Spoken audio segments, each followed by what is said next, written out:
इरशाद साहब ही उस्ताद मोहम्मद मलूक अब्बासी जो शहर आहे इहा इन में हिकिड़ो फन रखियल आहे, इन में हिकिड़ो हुनर रखियल आहे। उनजी हिकिड़ी सिट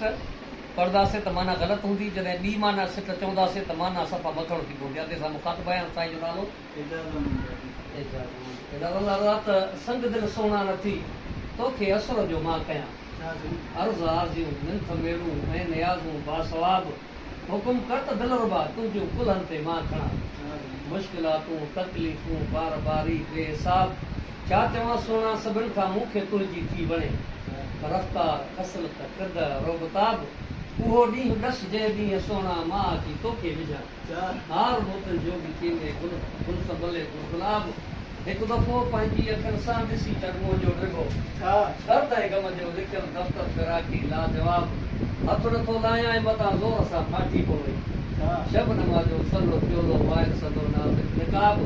पाण चवंदे हा डिघो जे खणी ॿाहिरि कढां, दास्तां दिलि में रखियल तुंहिंजे सरण जे वास्ते,